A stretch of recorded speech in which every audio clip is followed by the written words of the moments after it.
जी हाँ दोस्तों, नमस्कार। आप सुन रहे हो रेडियो उड़ान पर एक और शो। आज हम पुणे में हैं और पुणे में youth conference for the blind women हो रही है 2022। अलंदी में ये कॉन्फ्रेंस है जिसका मकसद है लड़कियों को डिफरेंट करियर अपॉर्चुनिटीज़ के बारे में बताना, कैसे उन्हें प्रमोट करना कि गवर्नमेंट सेक्टर के अलावा भी आजकल बहुत सारी अपॉर्चुनिटीज़ है। कैसे आप सीए बन सकते हैं, आईटी सेक्टर में आप कैसे काम कर सकते हैं, एंटरप्रेन्योर कैसे बन सकते हैं, हायर एजुकेशन में क्या अपॉर्चुनिटीज़ हैं, ह्यूमन रिसोर्स मैनेजमेंट में क्या अपॉर्चुनिटीज़ हैं, इंक्लूजन और डाइवर्सिटी क्या है, न्यू एजुकेशन पॉलिसी क्या है। तो ज़बरदस्त टॉपिक्स हैं और बहुत ही अच्छा ये इवेंट चल रहा है। यहाँ पर अलग अलग प्रदेशों से लोग आए हुए हैं। सबसे आपको मिलवाएंगे इस शो के दौरान। बहरहाल हमारे दोस्त, हमारे टीम मेंबर यहाँ पर बेंगलोर से श्रीनिवासु जी है। अभी उनका टॉक ख़त्म हुआ है। आईटी सेक्टर की उन्होंने अपॉर्चुनिटीज़ दी। निवासु जी, बहुत बहुत स्वागत। नमस्कार दानेश, कैसे हो? बढ़िया, मज़ा आ रहा है आपको यहाँ पे? बिल्कुल, एकदम this is one of the kind of events that I have ever attended by this kind of organisations. क्या अपीलिंग लग रहा है? अपीलिंग यह है कि first of all the intention is very good because they want to, जो लड़की लोग हैं, जो students with who are girls, they want to them to know what are the kind of things available in the world. So this is definitely a good effort of putting together an effort to bring different people from different parts of the country and making them available to these children. It's a wonderful effort. This itself is a quite appealing thing. I liked your session very much for one reason. Thank you. Specifically, that you started from कि IT sector में jobs क्या होती हैं। You started from basics, teaching से लेके help desk, support system. You IT, बहुत सारे लोग ये समझते थे कि IT means only engineer, but the way you have put your thoughts and the way you have projected before all of us, it was amazing. Thank you. How is the hospitality? Hospitality is good. They have did their best to accommodate in one of the good hotels. Quite good, no issues. तो कैसा response लग रहा है लड़कियों का जिनके लिए conference करवाई जा रही है? तो मे बी बिकॉज यहाँ ऐसा जो कॉन्फ्रेंस जो है, it might be first time they are attending ever, तो उनका based on their age and maturity system, they cannot be much more interactive with people, but मेरा एडवाइस यह है कि going forward they should do something like a pre-conference activity उसकी संस्था में, and actually give them a guidance how they should interact and how they should make a networking with the people who come, kind of thing, so they will be able to make a maximum advantage. But what I have noticed and I'm quite happy about it is most of these children are listening very cautiously and they want to do something in life. Right. So please tell us about the topic you have spoken. So I have spoken about the career opportunities in the field of information technology and the role of assistive technologies. But I have also taken the privilege of, and without even invitation, I have also talked about what would be the role of NGOs and what would be the role of candidates themselves, right? What they need to do, because it is not a job of an NGO to find a job for them. It is always a self, खुद का जो job लेना है वो खुद का effort होता है, right? It's your own thing, right? So NGOs can only guide. Even mainstream में भी employment exchanges वगैरह जो भी होता है, consultants, they will only do the guiding part. They will not really place anybody. Right. Thank you so much Srinivasu ji for talking to us. Thank you so much. इस time में भी हम मिले थे, तभी लिसनर से रूबरू करवाया था। बिल्कुल। और देखते हैं अगली कॉन्फ्रेंस कहाँ होगी, कहाँ मिलेंगे हम। Thank you so much. जी चलिए आगे बढ़ते हैं इसी के साथ। तो अभी हमारे साथ इस इवेंट की चीफ गेस्ट हैं national federation of the blind की president professor Kusumlata Malik ji. Ma'am, thank you so much for talking to us. कैसा एक्सपीरियंस? देखिए दानिश जी, ये जो कार्यक्रम है विशेष रूप से हमने डिज़ाइन किया है कि हमारी जो महिलाएं हैं, जो आने वाली पीढ़ी है, वो सेल्फ डिपेंडेंट बन सके, क्योंकि आने वाले समय में जो गवर्नमेंट की जॉब्स होंगी वो भी कम होंगी और आने वाले टाइम में जो जॉब्स के लिए जिस तरह का प्रशिक्षण दिया जाता है पारंपरिक रूप से वो भी काम नहीं आने वाला है। तो वो स्किल्स को एक नया डायरेक्शन चाहिए, एक नई दिशा चाहिए, वो देने के लिए ये कॉन्फ्रेंस की गई है ताकि एक आइडिया एक सबके दिमाग में रहे कि हमें किस दिशा में जाना है और क्या काम करना है। तो कॉरपोरेट सेक्टर में कैसे आप एंट्री कर सकते हैं, किस स्किल के साथ, और उस स्किल को बढ़ाने के लिए आपको क्या करना है, एजुकेशन कैसी लेनी है, ये सारे जो आधार हैं वो इस कॉन्फ्रेंस से खुलते हैं। एक्चुअली जो लोग सुन रहे हैं या जो ऑर्गेनाइजेशन है, I think they should learn from the prospective you have put forward now कि अब हमें ट्रेडिशनल वे से ऊपर उठ के सोचना पड़ेगा जिस तरह से जॉब्स कम हो रही हैं। हाँ, अदरवाइज तो अपने सेक्टर को हम सेल्फ डिपेंडेंट नहीं बना पाएंगे, क्योंकि एक ही दिशा में जो पिछले 50 सालों का संघर्ष है वो एक मोड़ ले चुका है। आप जान रहे हैं कि राइटर गाइडलाइंस को लेके किस तरह की चीज़ें उठाई जा रही हैं मिनिस्ट्री लेवल पे, और अब आपके वो टारगेटेड आप उसमें आ गए हो कि उंगली उठा के ये कहा जाता है कि ये विजुअली चैलेंज्ड है, तो ये ऐसे नहीं आया किसी और के दम पर, मतलब बैट्समैन कोई और है जो आपके लिए खेल रहा है ना, आप बेनिफिशियरी हो गए हैं। तो ये इस चीज़ को भी आपको मिटाना है ना, और तभी मिटा पाओगे जब आप डायरेक्शन चेंज करोगे, आपको कौन सी डायरेक्शन में जाना है और क्या अचीव करना है, उस अचीवमेंट तक पहुंचने के लिए कौन सा रास्ता आपको अपनाना है, ये बहुत ज़रूरी है जानना। और तो अगर मैं ये जानना चाहूँ, आपने अलग अलग सेशन अटेंड किए हैं, हर टॉपिक को आपने लिस्ट में डाला है ताकि हर तरह की अपॉर्चुनिटीज़ को बच्चों को बताया जा सके। अगर इस कॉन्फ्रेंस के बाद आपको अपने लेवल पे कोई स्टेप लेना है तो वो एक स्टेप क्या होगा? देखिए, हमें तो एक ही स्टेप नहीं लेना, बहुत सारे स्टेप्स लेने हैं। नहीं, इस कॉन्फ्रेंस के बेस पे, इस कॉन्फ्रेंस के बेस पे मैं बता रही हूँ, ये उस जो हमारी पूरी प्लानिंग है उसका ये एक हिस्सा है। हम पिछले 4 सालों से लगातार इंटरनेशनल कॉन्फ्रेंसेस कर रहे हैं जो जम्मू में होती हैं। उसी कॉन्फ्रेंस में ये एक 5वीं कॉन्फ्रेंस है, तो ये हम पहले से कर रहे हैं और इसका हमारा ये है कि हम गवर्नमेंट को उसी तरफ मोड़ने की कोशिश करते हैं कि पॉलिसी मेकिंग में हमारा इंटरफेरेंस हो सके और हम इस तरह की पॉलिसीज़ ला सके जिससे कि हमारे पूरे सोसाइटी को not only visually challenge but पूरे डिसेबिलिटी सेक्टर को लाभ पहुँचे। अभी भी हम एक रोड मैप तैयार करेंगे जो हम गवर्नमेंट को भेजेंगे, जैसा कि हम हर कॉन्फ्रेंस के बाद भेजते हैं। राइट। बच्चों से आपकी बात हुई होगी, कैसा बच्चे बहुत एंजॉय कर रहे हैं, बहुत आनंद आ रहा है उनको, लेकिन एक बैरियर क्योंकि हमारे यहाँ अंग्रेज़ी आधारित एजुकेशन विशेष विद्यालयों में उपलब्ध नहीं है, और ये ना होने के कारण हमारे बच्चे ज़्यादातर अंग्रेज़ी से परिचित नहीं हो पाते, मतलब बहुत कहना चाहिए कि फ्रेंडली नहीं हो पाते हैं, है ना। तो इसी वजह से थोड़ा सा ये जो लैंग्वेज बैरियर आ रहा है ना, कि बहुत सारे स्पीकर्स ऐसे थे जो हिंदी नहीं जानते अच्छी तरह से, है ना, या फिर कह लीजिए थोड़ा सा बस वही थोड़ा सा एक वो है। I always focus on this point कि आपको बायोलिंगुअल रखनी चाहिए, जिसमें साउथ इंडियन भी कवर हो, नॉर्थ इंडियन भी कवर हो, पूरा इंडिया कवर हो। बिल्कुल बायोलिंगुअल रखे, और ज़्यादातर ये पाया है, और मैंने कई स्पीकर से बात भी की है, उन्होंने बोला हमारी ना इंटेंशन नहीं होती ऐसी, लेकिन फ्लो में निकल जाता है। हाँ, लेकिन ये दिस इज़ वेरी इंपॉर्टेंट, क्योंकि हम जिस टारगेट ग्रुप के लिए कर रहे हैं अगर उसको ही समझ नहीं आएगा तो फिर कोई मतलब नहीं बनता ना, तो इसके ऊपर हम सबको फोकस करना चाहिए। क्या मैसेज आप लिसनर्स को देना चाहेंगे?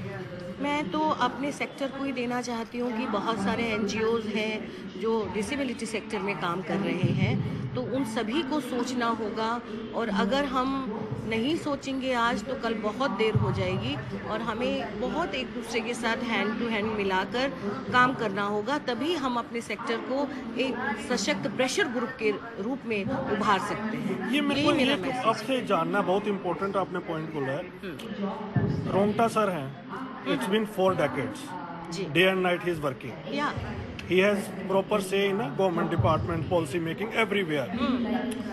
अभी हम देख रहे हैं जो नौजवानों का रुझान है वो ज़्यादा कॉर्पोरेट सेक्टर में है, एक्टिविज्म में डे बाय डे कम हो रहा है। हाँ, एडवोकेसी में भी नहीं है लोगों का। एडवोकेसी में नहीं है, और एडवोकेसी के बिना हम सरवाइव नहीं कर सकते। और दूसरी बात देखिए, तो उसके लिए क्या करना चाहिए? What are your thoughts? How do you हाँ व्यू दिस? यही मैं आपको कह रही थी कि सारे एनजीओज को सोचना पड़ेगा कि अगर आप आज एक साथ नहीं खड़े होते हैं ना, तो फिर कल बहुत दिक्कत। अभी तक भी आप एक प्रेशर ग्रुप के रूप में उभरे नहीं हैं कि आपको कोई नेता एक वोट बैंक मानता हो, जबकि आप देखिए कि लगभग 15 करोड़ पॉपुलेशन इंडिया की डिसेबिलिटी के अंडर आती है, जो 21 डिसेबिलिटीज।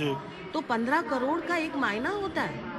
15 करोड़ अगर पॉपुलेशन ऐसी है और उनके फैमिली में 4 मेंबर तो होंगे ही ना, तो आप कितना करोड़ हो जाते हैं? More than 50%, around about 50%। तो फिर ऐसे उस ग्रुप को भी आप एक प्रेशर ग्रुप बच्चों के को रूप भी में तो बना कॉल लेनी पड़ेगी ना कि हमें उनको भी वो भी एक्टिविज्म करें। देखिए बच्चे तो अनुसरण करते हैं, और ज्यादातर हमारा समाज जो है ना वो सुविधा ढूंढता है जी, कि सहजता से कौन सी सुविधा प्राप्त करके हम कुछ पा सकते हैं। बस अब आपको जब तक लगता हम है- ये करेंगे ना, और तब तक हम स्ट्रगल से दूर रहेंगे। आपको लगता है कि जो पहले आप लोगों के टाइम पे जो ग्राउंड लेवल मूवमेंट होते थे, वो अब कमिंग जनरेशन पूरी तरह से उसको ख़त्म कर दिया? अब जो एक्टिविज्म रह गया वो एसी रूम्स वाला रह गया कि आपको नेट पे बैठ के एक्टिविज्म करना है। तो दानिश, जी, आप तो बहुत अच्छी तरह जानते हैं, मीडिया से जुड़े हुए हैं, कि मीडिया का मायने आज क्या रह गया है। जी, जब आपको सीधा अपने एसी रूम में बैठ के रिपोर्ट्स दी जा रही है और आपको प्रेशराइज किया जा रहा है कि you have to broadcast this, या तो जब आपको वही ब्रॉडकास्ट करना है जो आपको प्रिपेयर्ड मैप मिल रहा है, तो आपको फील्ड वर्क करने की क्या ज़रूरत है? फील्ड में जाने की क्या ज़रूरत है ना? वो पसीना बहाने की क्या ज़रूरत है? इसीलिए रिपोर्टिंग खत्म हो गया है मीडिया से आज, और रिपोर्टिंग खत्म हो गया तो आप समझिए मीडिया की जो जान थी वो खत्म है। बिल्कुल। आज जो मीडिया है वो एकदम कागजी है, बोगस है। हमारे मूवमेंट भी अगर हम ग्राउंड पे नहीं उतरेंगे हाँ, तो तो वो movement भी सक्सेसफुल खत्म नहीं है, रहेंगे, बिल्कुल। क्योंकि we can not do all the time this AC room activism. इसके लिए आपको एक बहुत बहस जोड़ने की ज़रूरत है। मैं चाहूँगी आप इस पे अपने उड़ान रेडियो पे एक ऐसा प्रोग्राम डेली दें ताकि हम इस चीज़ पे बात कर सकें बहुत खुल के, क्योंकि इस पे खाली आप इंडिया की बात नहीं कर सकते, ये वर्ल्ड वाइड है। तो हम बिल्कुल कोलैबोरेशन में प्रोग्राम करेंगे। Thank you so much ma'am. Thank you very much. तो अब कुसुम मैम की सिस्टर हमारे साथ है।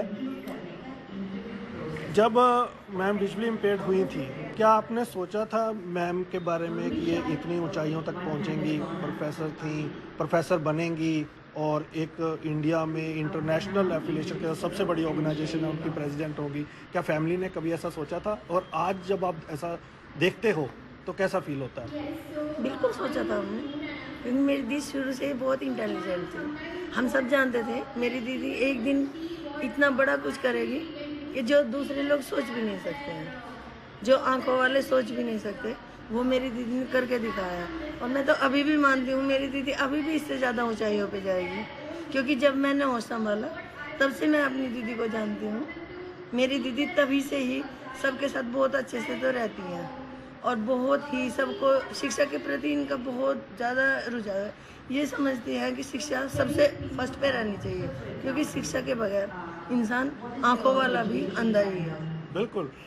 तो आपके साथ इनकी नेचर कैसी थी? एज ए फ्रेंडली थी या बड़ी बहन वाली डांटती थी, ये पढ़ो वो करो, कैसी नेचर थी? मेरे लिए इनकी नेचर हमेशा एक माँ वाली रही है।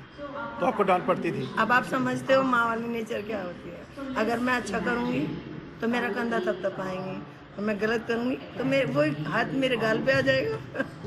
सबसे अच्छा क्या लगता है आपको मैम के बारे में? इनके बारे में, ये मेरी बहन है, इससे अच्छा मुझे कुछ नहीं लगता। इस कॉन्फ्रेंस में कैसा लग रहा है आपको? बहुत अच्छा लग रहा है यहाँ पे आके। मुझे काफ़ी एक्सपीरियंस हुआ कि बाहर दीदी के जैसे और लोग भी हैं, बट मेरी दीदी जैसे नहीं है।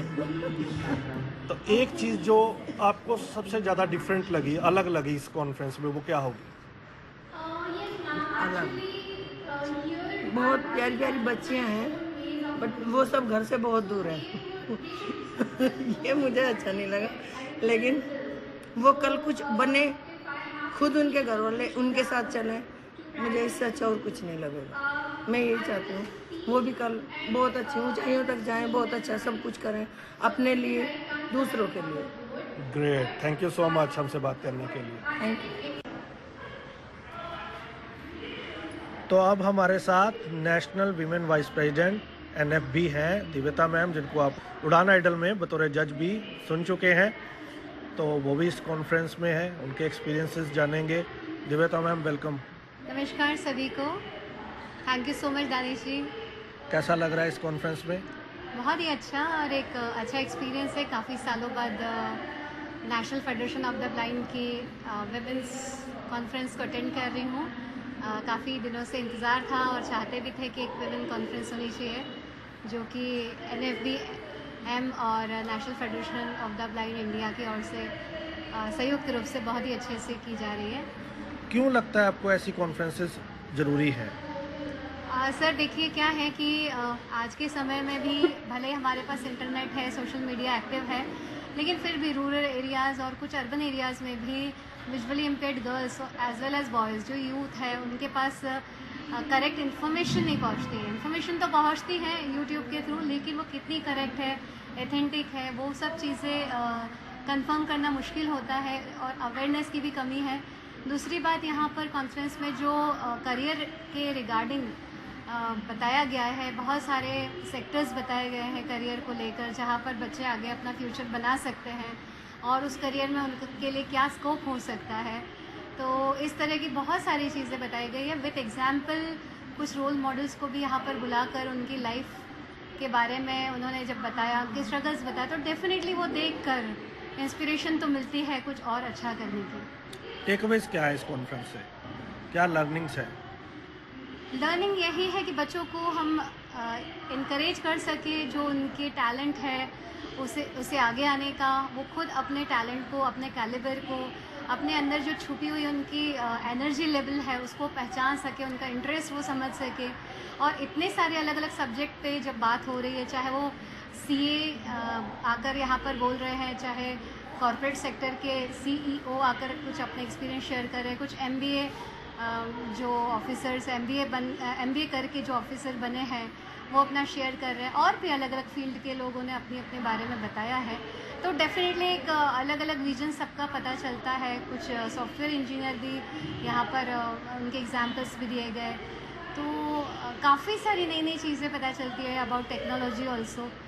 तो ये सब चीज़ों से बच्चों का थोड़ा सा व्यू क्लियर होता है, फ्यूचर को लेके इंटरेस्ट उनका डेवलप होता है, या जिस इंटरेस्ट को वो कर रहे हैं, करना चाहते हैं, आगे बढ़ाना चाहते हैं एज अ करियर, उसमें क्या स्कोप है उसके, और उन लोगों को नए आयाम मिलते हैं, ऐसा मैं समझती हूँ।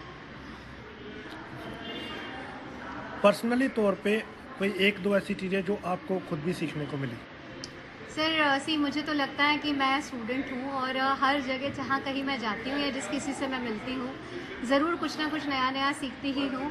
और मैंने भी काफ़ी सारी चीज़ें सीखी हैं यहाँ पर।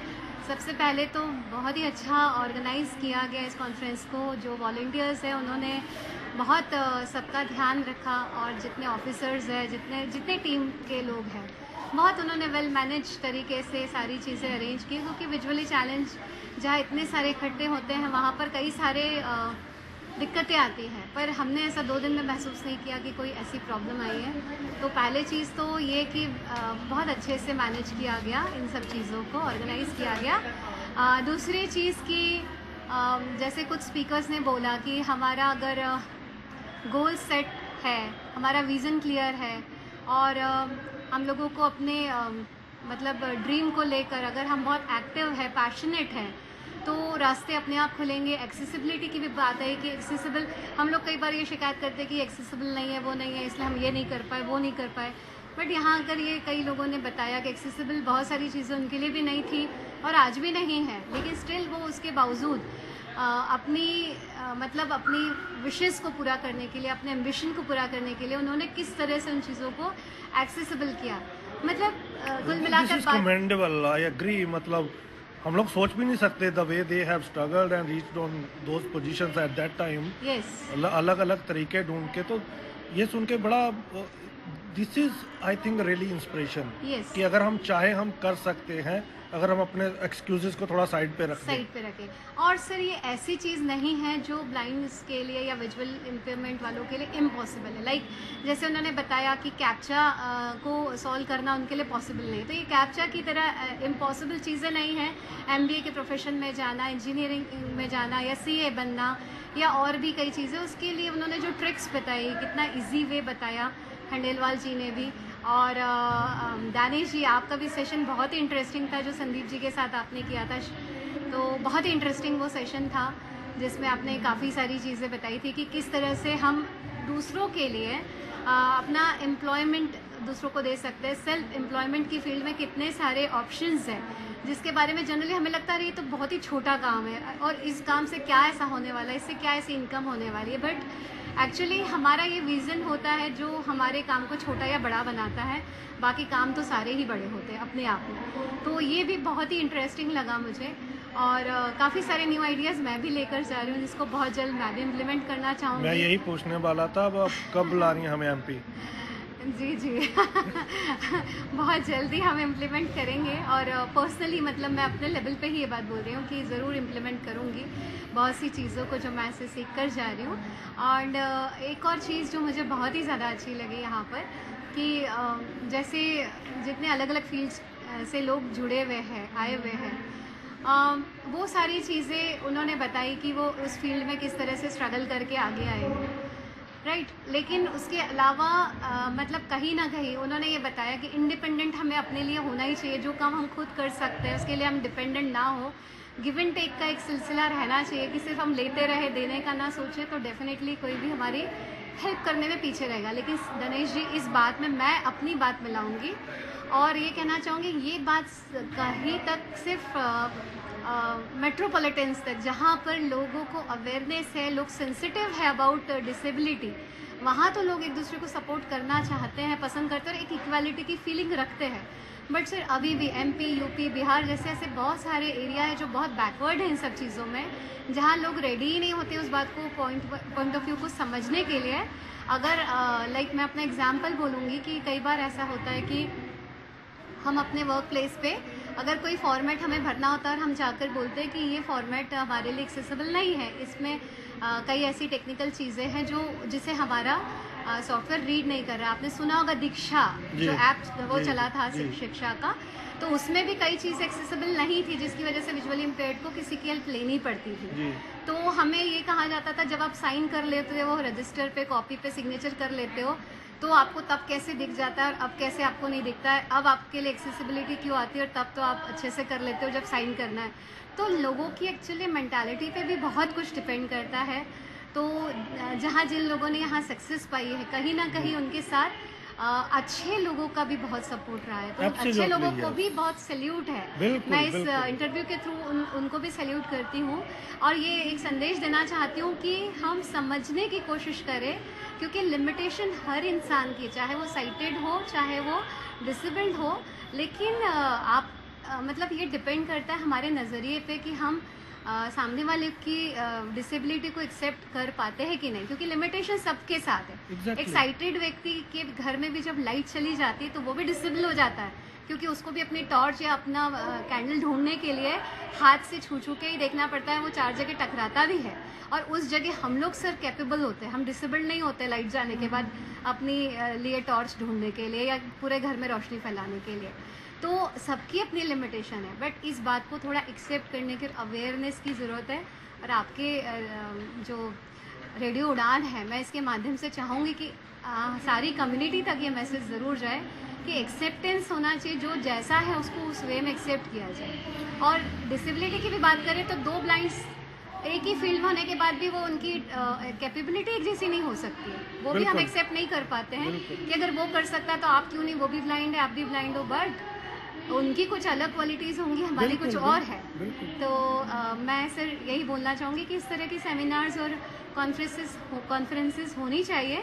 और एक बात और साथ में कि महिलाओं के लिए हम ये जो कॉन्फ्रेंस कर रहे हैं या गर्ल्स के लिए कर रहे हैं, तो बहुत ज़रूरी है इसकी सफलता के लिए कि हम एज अ लेडी भी एक दूसरे को रिस्पेक्ट करें, एक दूसरे को सपोर्ट करें, एक दूसरे को आगे बढ़ाने की कोशिश करें, Absolutely. तभी ये जो एम्पावरमेंट की बात है तभी हो सकती है।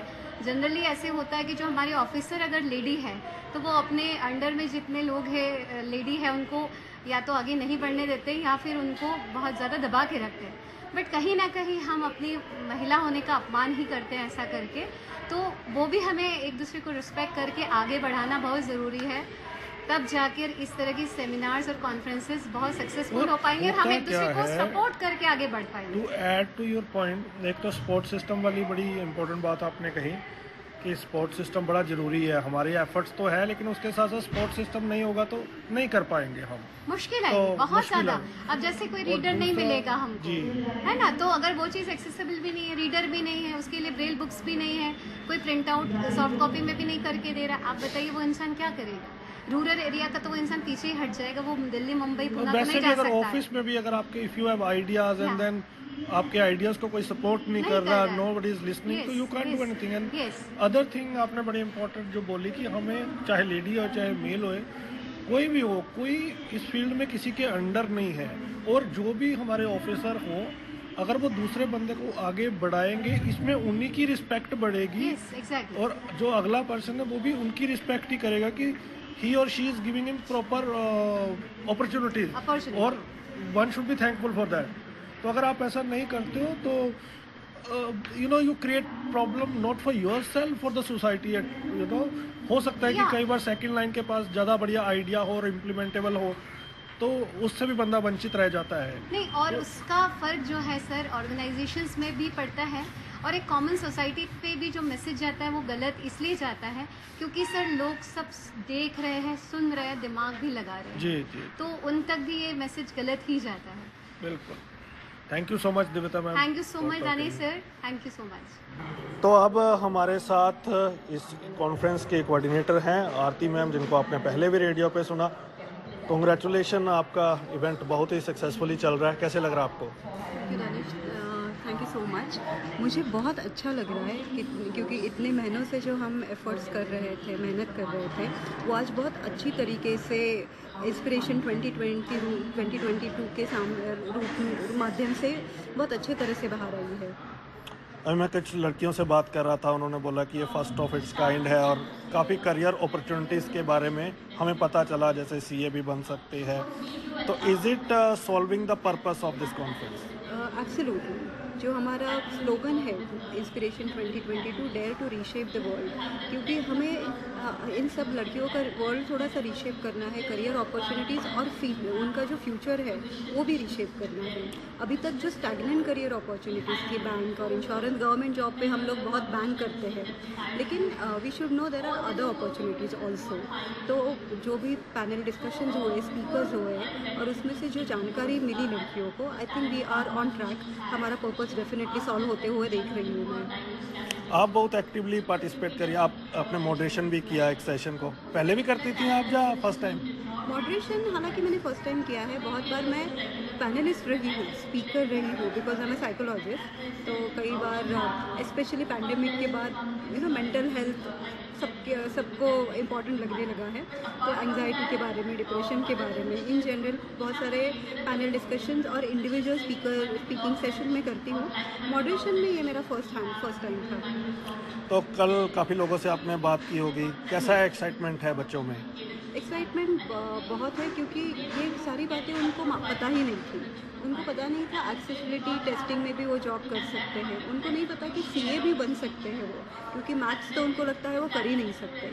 तो ये कॉन्फ्रेंस जो है वो काफ़ी हद तक आई ओपनर रहा है हमारे लिए और द पार्टिसिपेंट्स के लिए। What did you learn? Or in other words, what are the takeaways? Yeah, takeaways are we can pull off such kind of conference जो नेशनल लेवल और इंटरनेशनल लेवल्स के जो लोग आए थे। We had our own doubts कि लोग आएंगे नहीं आएंगे, पैंडेमिक है, पैंडेमिक अभी ख़त्म हुआ है लेकिन केसेस है, तो पीपल वॉज केयर। और फिर डेलीगेट्स कैसे लेंगे, क्योंकि हम सारे जो लोग आते हैं वो एक प्री कंडीशन माइंड से आते हैं। अभी इस जो एज में ये लड़कियां हैं, उन्होंने बहुत हद तक डिसाइड कर लिया होगा उनके करियर पाथ के बारे में, लेकिन बहुत सरप्राइजिंगली उन्होंने काफ़ी सारे क्वेश्चंस पूछे। They are very open minded और बहुत सारे लोग एक्चुअली परस्यू कर रहे हैं। तो for me the take away is we can do it and we have the power of inspiring people and shaping their careers. Great. For you, what was the most fascinating session? Most So far. fascinating so far were the panel discussions, all of them. They were like, we had great speakers. जैसे जब कल आपने moderate किया था, your moderation was very nice. जिस तरह से रक्षित बोल रहा था, क्योंकि बहुत बार ना पैनलिस्ट भी पॉजिटिव नोट पे बोलना चाहते हैं, बट रक्षित ने एक्चुअली जो चैलेंजेस है उनके बारे में बोला। करियर अपॉर्चुनिटीज़ वाला वो मुझे बहुत अच्छा लगा। बिजनेस मैनेजमेंट वाला बहुत अच्छा लगा, जो लास्ट का पैनल था, जिसको आप चेयर कर रहे हाँ, जैसे मुझे। और एक था हमारे पास एंटरप्रेन्योरशिप के लिए, संदीप सर थे, आप थे उसमें, और मेघना मैम थी। वो भी बहुत अच्छा लगा, क्योंकि एंटरप्रेन्योरशिप थोड़ा सा लोग डरते हैं नया अपना खुद स्टार्ट करने के लिए। तो I think that session was very inspiring. Thank you ma'am, thank you for talking. Thank you so much Danish and thank you so much Shilpa. तो हमारे साथ जनरल सेक्रेटरी हैं national federation of the blind Maharashtra के DP Yadav sir. इनके बारे में आपने खूब सुना होगा। आज अवसर है उनसे बात करने का, आपको रूबरू करवाने का। यादव सर, बहुत बहुत स्वागत रेडियो उड़ान पे। नमस्ते सर, प्रणाम। कितने इम्पोर्टेंट है ऐसे इवेंट आपकी नज़र में? नहीं, मैंने तो ये एक सपना करके, मतलब ड्रीम प्रोजेक्ट जिसको कहते हैं, जैसे ड्रीम एक्टिविटी कहते हैं, इसको देखा था। क्योंकि कोई भी सेमिनार हो, कोई भी लीडरशिप हो, या महिलाओं को या स्टूडेंट्स का, उससे एक तरीका, मतलब रास्ता मिलता है आगे का।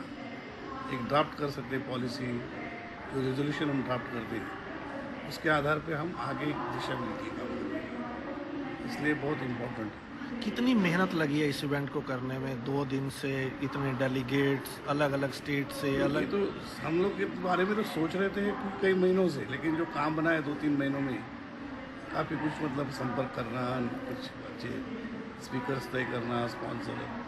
हालांकि ये 2 साल पहले भी तय हुआ था, लेकिन ये कोविड की वजह से कैंसलेशन, पोस्टपोन वगैरह होता था, लेकिन आखिर अंततः ये अभी हुआ। आप खुश हैं? आपने जिस तरह से सोचा था, जी हाँ, लगभग उस तरीके से गया इवेंट? 80% तो बहुत अच्छा रहा। 20% क्या रह गया? इसलिए रहा कि जिस तरह से मैंने उम्मीद रखी थी पार्टिसिपेंट्स की, तो कुछ स्टेट्स जो है, जैसे जम्मू कश्मीर की स्टेट है, पंजाब है, यहाँ पे साउथ में से भी बहुत सारा, वहाँ से उतना रिस्पांस जो आना चाहिए था, तो लगभग 30-40 लड़कियाँ कम रही पार्टिसिपेंट्स। उसका एक थोड़ा दुख रहा। तो मुझे ये लग रहा है कि जब मैंने शो किया था, अगर आपको नॉलेज हो इंस्पिरेशन के बारे में रेडियो पे, तो काफ़ी लड़कियों के फ़ोन आए, वो जाना चाहती हैं, लेकिन मुझे ये कहा गया कि वहाँ हमारी लिमिटेशन है, तो इसलिए मुझे मना करना पड़ा उन लड़कियों को। कि हुआ ये कि जो आने वाले थे वो भी नहीं आए, और जो आना चाहते थे वो भी नहीं आ पाए। तो शायद उन 30-40 लड़कियों को बेनिफिट हो जाता, जिनको मुझे मना करना पड़ा इस इवेंट के लिए। चलो, ये तो होते रहते हैं। हाँ, ये पार्ट है। लेकिन वो अगर सहभागिता हो जाती तो और भी थोड़ा मज़ा अधिक आता। बिल्कुल। आपके लिए इस इवेंट में खास क्या रहा? मुझे सबसे पहली बात तो ये अच्छी लगी कि जो वक्ता लोग आए और उन्होंने जिस तरह से प्रेजेंटेशन किया, वो बहुत वास्तववादी था। किसी का भी मतलब ऐसा लगाने की कोई कृत्रिमता है, आर्टिफिशियल है। दूसरी बात, जो लड़कियों का रिस्पांस बाद में देखा अंत में, तो जिस तरह से लड़कियां खड़ी होकर रिस्पांस देती रही, तो उससे ये प्रतीत हुआ कि लड़कियों को सही मायने में केवल लैंग्वेज डिफिकल्टी का एक प्रॉब्लम रहा। एक ट्रांसलेटर सिस्टम अगर होता ट्रांसलेशन का, तो बहुत अच्छा लाभ और भी मिल पाता। इसलिए मैंने जो 100% में 80% कहा, जी, तो 10% एक ट्रांसलेशन का प्रॉब्लम हो गया और 10% उपस्थिति का प्रॉब्लम हो गया। Otherwise 80% I was very happy. अब एक चीज़ होती है कॉन्फ्रेंस को करवाना, कि एक थॉट होना कि हाँ जी, हमने अपने बच्चों को इस चीज़ की नॉलेज देना, डिफरेंट चीज़ों के बारे में। दूसरी चीज़ होती है उसे प्रैक्टिकली लाइफ में इम्प्लीमेंट करवाना अपने बच्चों की। तो क्या इस कॉन्फ्रेंस के बाद कुछ एज ए ऑर्गेनाइजेशन लेवल पर आपके प्लान्स है कि जो यहाँ से आउटकम होगा तो उसमें से कुछ अपने बच्चों को उस दिशा में आगे बढ़ाया जाए। 100%। I am very much hopeful कि इससे लड़कियों को एक नई दिशा मिली है, एक उमंग मिली है और एक उत्सुकता के साथ इसके आगे अगर कोई इवेंट होती है, कोई भी एनजीओ अगर ये ऑर्गेनाइज करेगी तो बहुत अच्छा पार्टिसिपेशन रहेगा और लड़कियों को उत्साह भी बहुत रहेगा, इसलिए और ये होना बहुत ज़रूरी है। क्या NFBM इस तरह की कॉन्फ्रेंसेस को कंटिन्यू करेगी?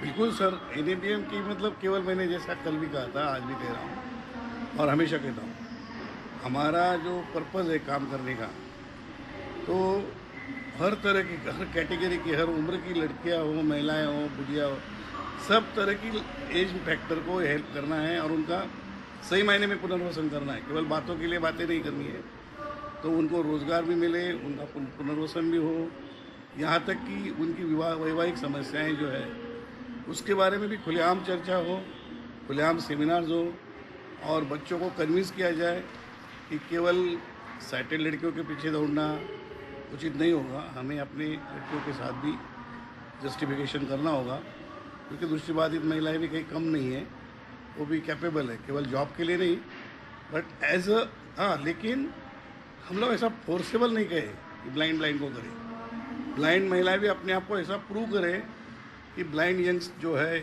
नौजवान, वो इतना कन्विंस हो जाए कि he has to be mad for her. तो इस तरह से अगर बातें बनेगी तो सही पुनर्वसन होगा, ऐसा मुझे लगता है। क्या मैसेज देंगे आप हमारे लिसनर्स को?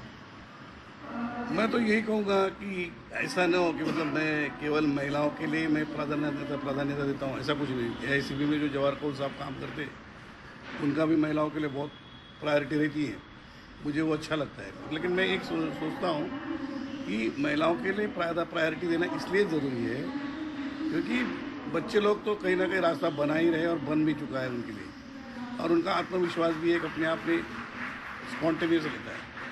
लेकिन लड़कियों के लिए अतिरिक्त जो ज़रूरत है कॉन्फिडेंस देना होगा, पुश करना, या बहुत सारी जगह पे पेरेंट्स भी उनको मतलब अप्रिशिएट नहीं करते या प्रमोट नहीं करते। तो ये हमारी नैतिक और जिम्मेदारी है कि प्रमुख नेता लोग जो है वो पॉलिसी ड्राफ्ट करते समय महिलाओं की वेलफेयर एक्टिविटी के लिए प्रायोरिटी रखे, प्रोविजंस बनाते समय। बिल्कुल, आपने एक एक शब्द जो कहा है बहुत इम्पोर्टेंट का है।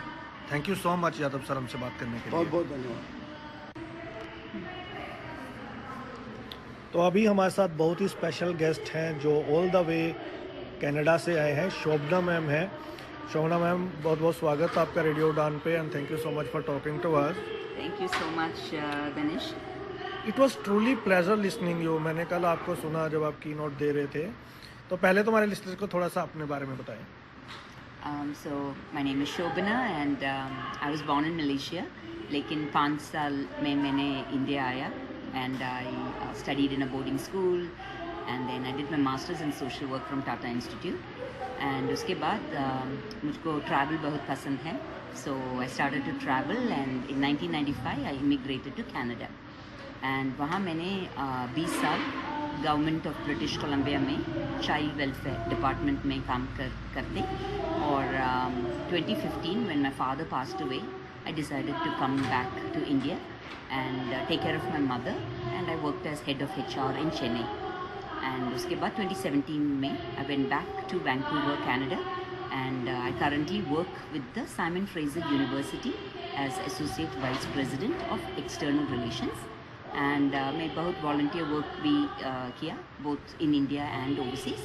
And currently मैंने BC India Business Network का president भी हूँ। मैम, जैसे कल आपने अपना की नोट दिया, तो मैं ये समझना चाहता हूँ, आपने सोशल वर्क में टाटा इंस्टीट्यूट से स्टडी तो की, but you were talking like you are very deeply connected with the disability community, जो आपके थॉट्स थे। तो आप इस सेक्टर में कब से काम करिए और इतनी आपको डीप जो थॉट्स हैं आपके डिसेबिलिटी को लेके, ये कैसे? Thank you. Generally non disabled में ऐसा नहीं होता। Thank you so much. I think मैं बहुत फॉर्चुनेट है in the sense that I was actually born with a disability. I was born severely club footed and luckily मेरा mummy daddy बहुत प्यारी हैं, and also they were very progressive in their thinking, and they refused to believe there is no solution for my club foot problem.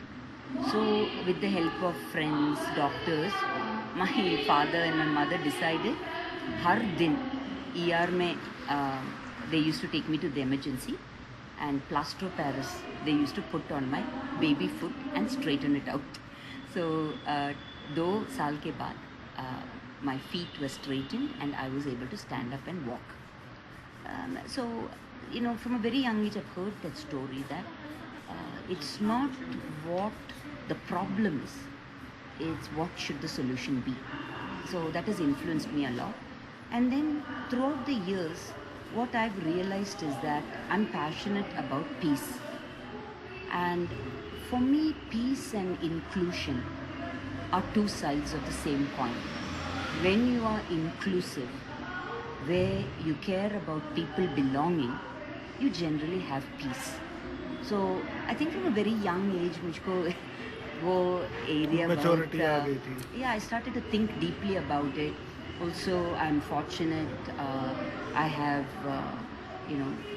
deep friendships with people like Sakina Bedi, who's a champion for diversity and inclusion. Truly. And, inspiring work, that people like you do, and the hundreds of blind girls we are seeing here at the conference at Inspiration 2022. So I feel that I have a moral obligation as a person without great barriers, physical or psychological. I have a moral responsibility to fight for inclusion, especially for those who find it difficult to fight for themselves for whatever reasons. So that's just some some thoughts. अगर 10% भी ऐसे लोग हो जाएं तो will achieve the target. तो आप specially इस इवेंट के लिए कनाडा से आई हैं? Yes, National Federation of Blind Maharashtra very kindly invited me to be the keynote for this event. और ये कॉन्फ्रेंस का प्लानिंग कमेटी में भी, एडवाइजरी कमेटी में भी सकीने के साथ मैंने काम किया. And I also have been working with her team to curate the program a little bit, and just to make sure that we take this conversation to a different level, like make it a global conversation, because I believe what NFBM, what Jagrati School, what individuals like you are doing are great examples that the world will benefit from. So I'm very interested to get this conversation going at a global scale and to showcase the work that's happening in India to a global audience. True. Why do you think these conferences are very important for women with disabilities? So conferences like this are important because complex problems deserve a multifaceted approach to solve the problem. एक approach नहीं effective नहीं है, right? Multi pronged approach चाहिए. So we need to do, for example, the work you are doing through radio Udaan is one approach. Conference is another approach. But ये conference में क्या speciality है ना, is we are bringing people from different walks of life, students, politicians, people with political aspirations, professionals, volunteers, caregivers of people who are differently able. We're bringing everybody to one platform and we're talking about the same issue. So हमको बहुत diverse perspectives मिलेगा. We are able to learn and unlearn at the same time. So that's why I think this is very important. You talk about inclusiveness. Many would ask, you have come from a culture, वहाँ foreign में माना जाता है बहुत चीज़ें accessible है, हालांकि reality थोड़ी परे है, वहाँ भी अलग तरह के चैलेंजेस हैं. But when we talk about inclusiveness, what is your view that this conference is particularly for the blind women or disabled women? So it could have been inclusive also for all males and females with disabilities. Yeah. So why only for the women when we talk about inclusion? Yeah, so that's a very good question, but I think the audience for this particular conference, I think, is linked to the fact that it's connected to the Jagrati School for Blind Girls, right? Which is a project of NFBM. And so वो girls का एक target group है. And second is that conferences like this are not easy to organize. You need a lot of resources, especially financial resources. और आपका organization को government funding कम मिलेगा, नहीं तो corporate funding कम मिलेगा. It's very difficult to have a large audience. So ये conference में अभी 100 students हैं, for example. It is already an expensive conference. Now, if you make it 200 to include others, it requires resources. So I believe probably the planning committee members might have a more appropriate, correct answer. But my opinion is that this was not about excluding anyone. This was a practical decision to have a target population connected to the Jagrati school population for which resources were available. But I think ये important भी था, क्योंकि generally जब भी हम बात करते हैं तो जो डिसेबिलिटी में भी women with disabilities a vulnerable group, तो जब भी हम बात करते हैं तो वो ग्रुप कहीं ना कहीं एक्सक्लूड हो जाता है. तो ख़ास तौर पे इस कॉन्फ्रेंस में वीमेन को ये भी एक बेनिफिट है कि उनके जो इश्यूज़ हैं जो निगलेक्ट हो जाते हैं मोस्ट ऑफ द टाइम, तो एक सेंटर पॉइंट में मुझे लगता है कि उन इश्यूज़ को ला के रखा है कि we should talk more about it. Yes, that is so true. So आज सुबह I was talking to 2 girls from Andhra Pradesh. Very interesting conversation. मुझको बहुत enlightening है. And I was trying to understand, because they're both college graduates, they're both doing preparation for their master's entrance exam. Very intelligent, excellent girls. What is interesting is that their biggest issue right now is family pressure शादी करने के लिए. जी. And we talked extensively about it. Family pressure, relatives का pressure, neighbors का pressure. What is interesting is that though they came here to understand career options, skill development options, to network with other professionals who are visually challenged, उसका मन में बड़ा problem क्या है? शादी. Which is a very unique problem for women and girls in countries like India. And so those complexities and वो sensitivities ना, little bit more easily we can talk about it openly and honestly when the audience is predominantly women. Exactly. A lot of the participants, escorts, volunteers are guys. They are here and they're being extremely sensitive, very caring. लेकिन subject matter थोड़ा सा women oriented है. बिल्कुल. What are the takeaways for you? So for me, there's many takeaways. I think one of the biggest takeaways for me is how important it is for us to make this conversation a global conversation. आपका radio programme जैसा आपने बोला, Canada में भी listeners है ना. How can we make conversations like this a global conversation? Put our resources, our heads together and make it a global conversation. क्योंकि what happens to a group of people in one country or in one village ultimately affects all of humanity. Example, Ukraine में अभी क्या होते हैं ना, उसका impact global है.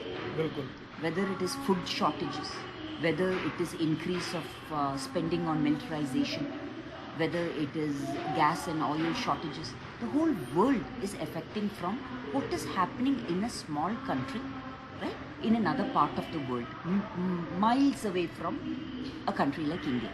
So for me, the disability issues and the differently abled लोगों का opportunities and challenges is a global conversation. Diversity, inclusion, living with dignity is about human rights. And human rights is for all of us. Doesn't matter where we live, what our background is, what our economic status is. So I think my biggest takeaway is to go away, reflect on everything I've heard and learned, and to think about how can I as one individual connected to many organizations and volunteer boards, what can I do to make a difference? बिल्कुल. Thank you so much ma'am हमसे बात करने के लिए। उम्मीद है in future भी हम बात करेंगे, इस कन्वर्सेशन को कंटिन्यू करेंगे रेडियो पे। Thank you so much. बहुत धन्यवाद Tanish, all the best to you. Thank you. तो अभी हमारे साथ बहुत ही खास मेहमान हैं एडवोकेट जेना कोठारी मैम, जिनको आपने पढ़ा होगा, जिनके बारे में सुना होगा। ख़ास तौर पे जब हम रिजर्वेशन इन प्रमोशन की बात करते हैं तो उस केस में आपने काफ़ी मैम का नाम पढ़ा होगा। Ma'am thank you so much for giving time and it's nice meeting you. Thank you Danish, nice to be here.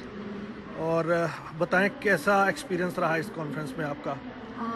I really enjoyed this conference. मुझे सबसे अच्छा तो ये लगा कि majority of participants are women with disabilities, और conference organiser is very strong disability rights activist Sakina ji, so it is great to see such high numbers of participants. आप advocate हैं, आपका जो प्रोस्पेक्टिव होगा वो राइट बेस्ड डिफरेंट तरीके से होगा, तो according to your profession I want to understand why these conferences are very important for women with disabilities. These conferences are very important because इसमें जो अलग अलग पर्सपेक्टिव्स निकलते हैं तो इसका एक्सपोजर मिलता है सबको, not only for person with disabilities but हमें भी मिलता है एक्सपोजर। जब मैं आती हूँ as a resource person, I may be a lawyer and resource person, लेकिन मुझे जब दूसरे लोगों से जो पर्सपेक्टिव्स मिलते हैं it helps improve my understanding of disability rights issues.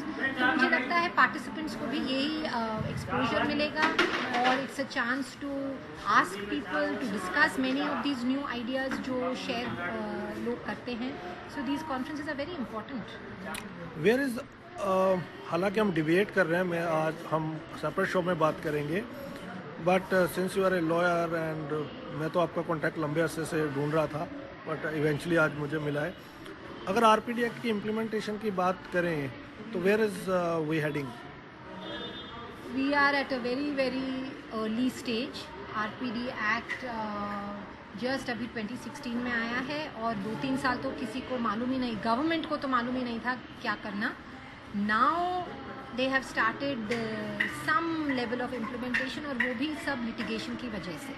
जो डिसेबिलिटी कम्युनिटी ही शुरुआत हुई है फ्रॉम द डिसेबिलिटी कम्युनिटी, तो आरपीडी एक्ट का implementation is not at all happening. Just reservation का जो परसेंटेज है वो गवर्नमेंट ने कुछ केसेस में इम्प्लीमेंट किया है, लेकिन हर एरिया में इम्प्लीमेंट नहीं हो रहा है। हम लोग देख रहे हैं कि रिजर्वेशंस इन प्रमोशंस में भी इम्प्लीमेंटेशन नहीं हो रहा है और ये सिर्फ कोर्ट केसेस की वजह से हो रहा है।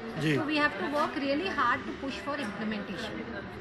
आपने कब से डिसेबिलिटी स्पेसिफिक केसेस लेने शुरू किए? क्या बैकग्राउंड स्टोरी है?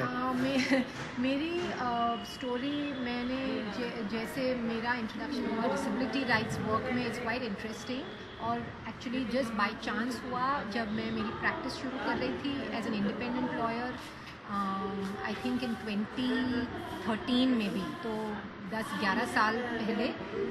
तब मेरे पास खुद की ऑफिस नहीं थी, और फिर मैं एक NGO alternative law forum Bangalore में मैं उनको जानती थी और उनका काम जानती थी, और मैंने पूछा कि क्या मैं उनकी ऑफिस में से काम कर सकती हूँ, और मैं उनके जो केसेस हैं वो मैं प्रो बोनो या फ्री करूँगी। और उन्होंने माना और मुझे उनकी ऑफिस में बैठने के लिए वो लोग मान गए। और तब उनके पास थोड़े डिसेबिलिटी केसेस आ रहे थे, और उनके पास कोई एडवोकेट नहीं था जो हाई कोर्ट में वो केसेस ले जा सके। तो फिर उन्होंने कहा कि क्या आप लेंगे? तो मैंने कहा ठीक है, मैं लूँगी वो केसेस, और मैंने वो केसेस लेने शुरू किए। और वो मुझे भी डिसेबिलिटी एक्ट, वो जो पहले PWD एक्ट था, मुझे भी वो कानून के बारे में कुछ ज़्यादा मालूम नहीं था, लेकिन वो केसेस से मैंने वो कानून को समझने की कोशिश की और मैंने वो केसेस लिए। और वो केसेस शायद कर्नाटका हाई कोर्ट में पहले केसेस थे फॉर डिसेबिलिटी राइट्स। और फिर 2-3 केसेस लेने के बाद ये बात स्प्रेड होती है ना कि one person will tell someone, आप उनके पास जाओ, she has taken my case. तो ऐसे ये केसेस ज़्यादा आते रहे, और फिर मैं वो संस्था से निकल के मैंने खुद की ऑफिस शुरू की, लेकिन लोग डिसेबिलिटी कम्युनिटी से लोग आते थे क्योंकि उनको मालूम था कि मैंने 2-3 केसेस लिए थे, तो वो फिर केसेस बढ़ते गए तो शायद मैं 10-12 साल से ये डिसेबिलिटी राइट्स के केसेस कर रही हूँ, and then I myself got interested and I started researching and writing about disability law. तो still you are doing it pro bono? Yes, because nobody funds or supports case litigation for disability rights. और सिर्फ जो लोग government jobs में हैं और fees दे सकते हैं, they can pay fees, but काफ़ी लोग के पास फीस के लिए भी पैसे नहीं होते, तो we don't have any other option but to do pro bono. जी, बहुत सारी चीज़ें हैं, हम डिस्कस करेंगे. सो मेरे को मौका मिल गया आपसे बात करने का, लेकिन अभी हम थोड़ा सा फिर से कॉन्फ्रेंस पे आते हैं. So what are the takeaways from this conference? I think the big takeaways are that we have to look at issues of women with disabilities. Of course, ये तो पहले से ही मेरा फोकस एरिया था, लेकिन ये कॉन्फ्रेंस में आने के बाद to see such a large group of women with disabilities is very good to see, and I think issues of women with disabilities needs to be highlighted more in disability rights. तो ये definitely is an issue, और मुझे लगता है कि disability rights awareness and RPWD act का implementation, ये भी बहुत ख़ास मुद्दा है जो हमें फोकस करना चाहिए. मैं रेडियो पे अभी हमने सीरीज शुरू की है, chapter by chapter RPD act को बहुत सिंपल लैंग्वेज में हम उसे कन्वर्ट कर रहे हैं बच्चों के लिए, ताकि one should know about their rights. And only then we can empower ourselves and other people. Yes. Thank you so much, Jana ma'am. Yeah, thank but you, Danish. promise me we'll talk on DOPT issue and other reservation issue in a different show. Done. Thank you. Thank you. तो हमारे साथ Neeraj sir हैं, तो ये भी अभी panel discussion से आ रहे हैं, and I'm thrilled, inspired, and it was truly honor listening him. Thank you so much for talking to us, Neeraj sir. Thank you so much. This was pleasure. तो नीरज सर, कितने इम्पोर्टेंट हैं इस तरह के event, not only for persons with disabilities but as a society as a whole? हाँ, जैसा कि मैंने इसमें भी बताया पैनल डिस्कशंस में भी, कि we should all work to create the better society. And better society का मतलब होता है हम everybody without discriminating, right? We should include everybody. We know that there are different level of people, different types of people. We should include everybody into the society and hence take that forward. And this is how we can actually do and scale the society betterment. So हम ये society के लिए अच्छी चीज़ है, हमें society slow नहीं होगी, उसकी development slow नहीं होगी, rather इससे fast होगी. राइट. सो हम जैसे सोचते हैं कि हम अगर डिसेबल पीपल को या फिर इनको लेंगे तो वो काम स्लो होगा या उनको सीखने में टाइम लगेगा. This is all myth. It's not true. मैंने अब खुद से एक्सपीरियंस किया है.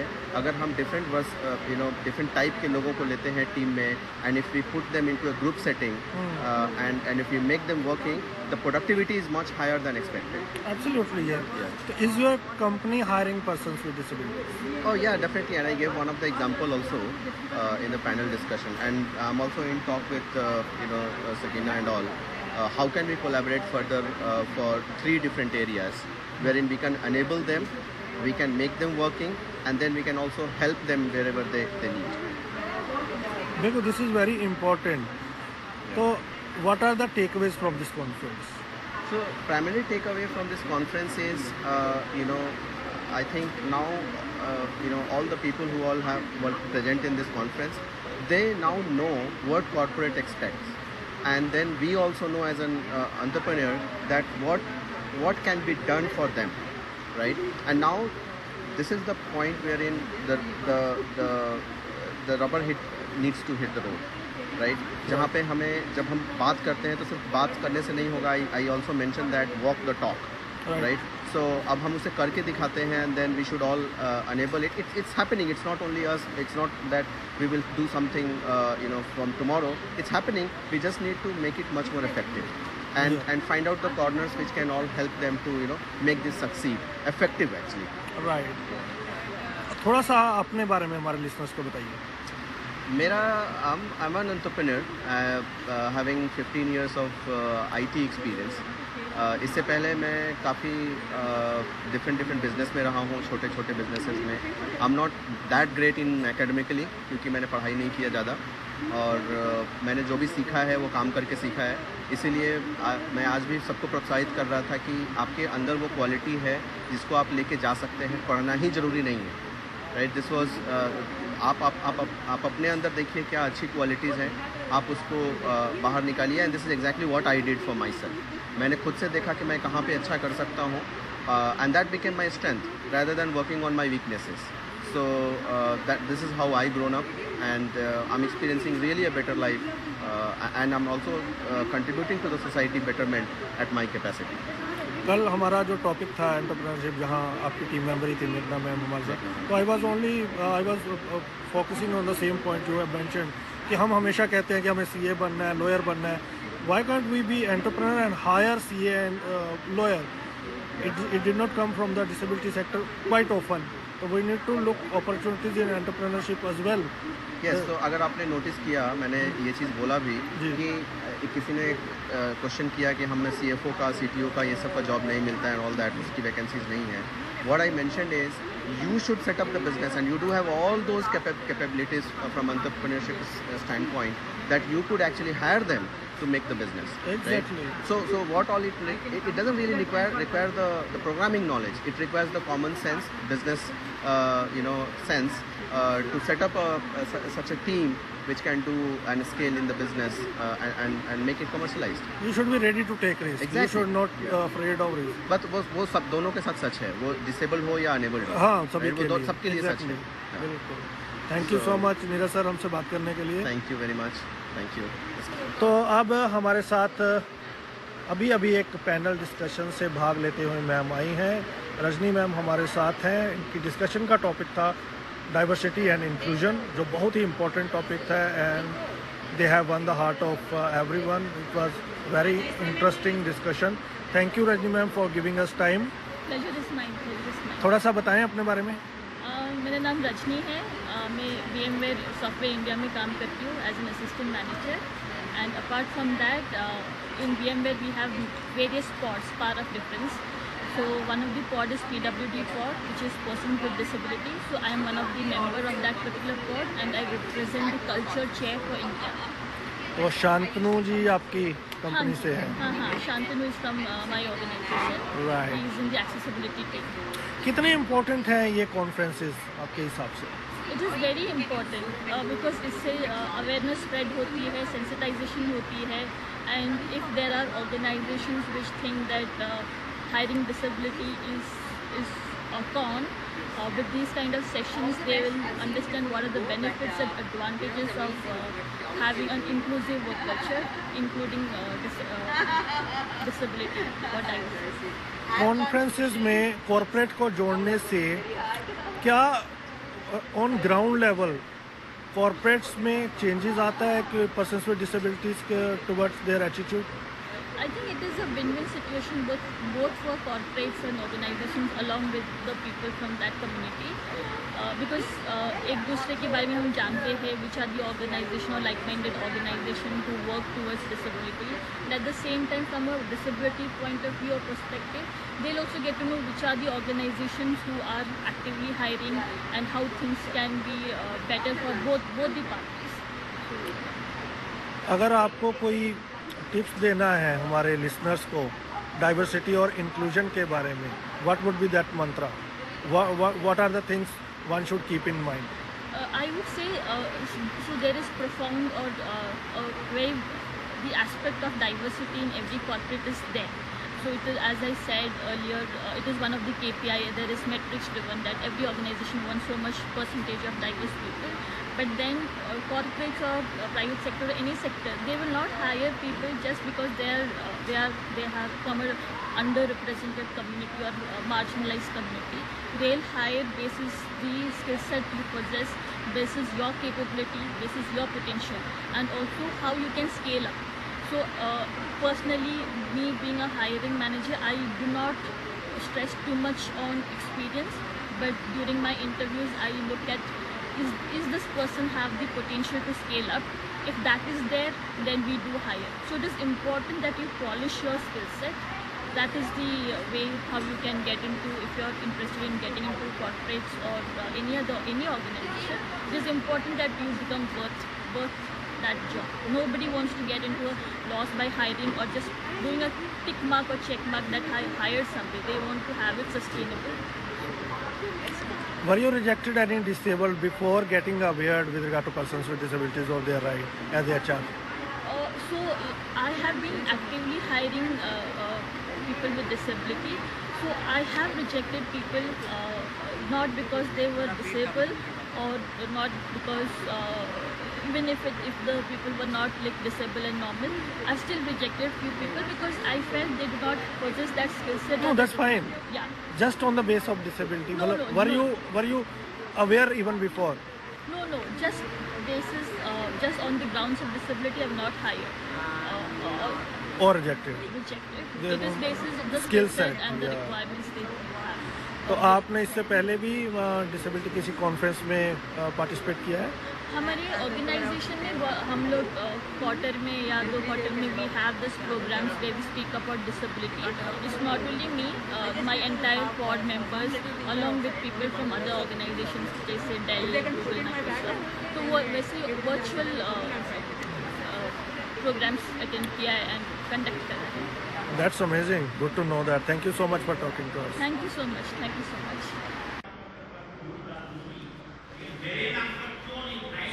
चलिए अब हमारे साथ टाइम्स ऑफ इंडिया से रुचा मैम है. रुचा मैम यहाँ इवेंट को कवर करने आई है, मतलब हम इनको कवर कर रहे हैं. तो रुचा मैम आपका बहुत बहुत स्वागत रेडियो उड़ान पे. Thank you so much Danish sir. कैसा लग रहा है आपको ये event? It is very inspiring. I see, during journalism we have been taught that there is a story in every part of the world, in every part of the city.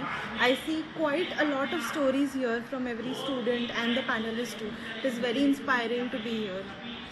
Media से हम लोग ज़्यादा खुश रहते नहीं हैं. हमें लगता है कि हमारी जो स्टोरीज़ आनी चाहिए, जो हमारे इश्यूज़ आने चाहिए, वो आते नहीं हैं.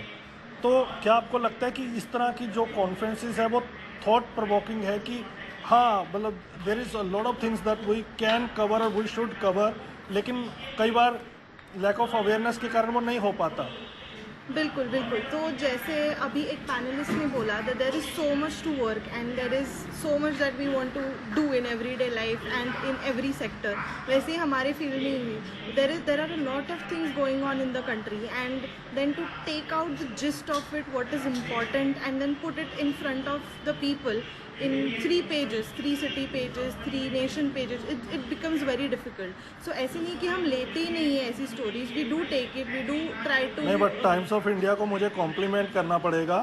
I think times of India एक लौता न्यूज़पेपर है इंडिया में जिन्होंने एक डिसेबिलिटी न्यूज़ का अलग से एडिशन पब्लिश करना शुरू किया है. It's been from last 6 months I think. तो दैट इज़ वेरी अमेजिंग. तो when I was talking, I was putting my question forward. That was for general, not specifically for Times of India. So I just want to clarify. No problem. But it was a good question that you said that most of the things are not covered, or most of the things we feel are important and inspirational for people. But we can't see them in the papers, or we don't see them around us because media doesn't cover them. So it's not true. Media does cover it. But the problem is if a budget is being is being presented on 1st of February, then we focus on it first. And then these feature stories we take it next day or probably 2 days later. तो ऐसे नहीं आती है but थोड़े time के बाद आती. आपको लगता है कि अभी 4-5 सालों में मीडिया का भी नज़रिया बदला है डिसेबिलिटी के प्रति? क्योंकि एक टाइम था जब बिल्कुल कुछ सुनने को नहीं मिलता था. अब तो काफ़ी प्रिंट मीडिया में काफ़ी हो रहा है. इलेक्ट्रॉनिक मीडिया को प्रिंट मीडिया से सीखना चाहिए. बहुत जैसे कि मैंने बोला, अभी मैंने इतने लोगों से बात की यहाँ, तो आई हैव रियलाइज पहले डिसेबिलिटी वाले लोग भी मोबाइल्स मतलब बहुत कम यूज़ करते थे या फिर सोशल मीडिया उनका बहुत कम रहता था. अभी तो वो भी बहुत होने लगा है. And through their social media handling they have been reaching a lot of people. They have been sharing their talent with the country and probably the globe, and it has become easy for us to pick them up. And then it becomes easy to cover their story. And जैसे आपने बोला print वाला जो option है, तो digital में usually क्या होता है, the content is very fast, the engagement is too fast to cover. Print में कैसे होता है, जो important होता है वो पहले जाता है. So I think that is why print का जो disability के लिए जो हम लोग कवर करते हैं स्टोरीज या फिर लोगों का काम आगे लाते हैं, तो प्रिंट में ज़्यादा हो जाता है ऑटोमेटिकली.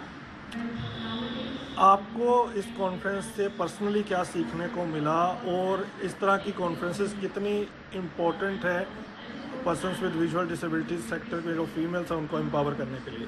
बहुत इम्पॉर्टेंट है. I think getting everybody under the roof is the most important thing and one of the most difficult task. And if this conference is able to do that, I think nothing better than that is going to happen. And the way the panelists were talking about different things, they were sharing their experiences, and the students here who have just begun their careers or who have probably been in that middle side where they have started their careers but they are not experienced, they have just learned things.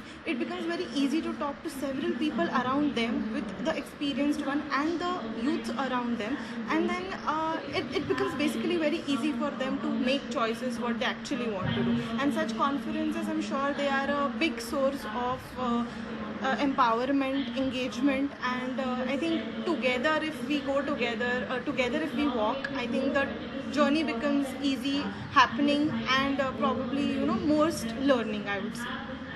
बिल्कुल. थोड़ा सा अपने बारे में बताएं हमारे listeners को.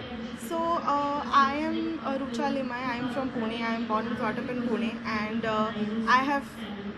I am double masters. I have done masters in political science and in journalism from Asian College of Journalism and Pune University. From when I was in 10th class, I wrote first paper for a blind student. She was MA topper, and then I was writing her MPSC paper. So while I was writing the paper, actually before writing the paper, we had 5 minutes where we could interact with each other. When she told me that her father had died some 6 months back, and which motivated her a lot to give this exam because her father was a police officer. So I could see that these people are so much motivated that their motivation is shared. It's not, it doesn't just become their motivation, but becomes motivation around them. That motivated me too much to do several things. So after 10th, after my 12th class actually, I took admission in 2 sectors. So one, I got done my BA Political Science from SP College, Pune, and the other BA from Public Administration from IGNOU. And then I completed my double masters.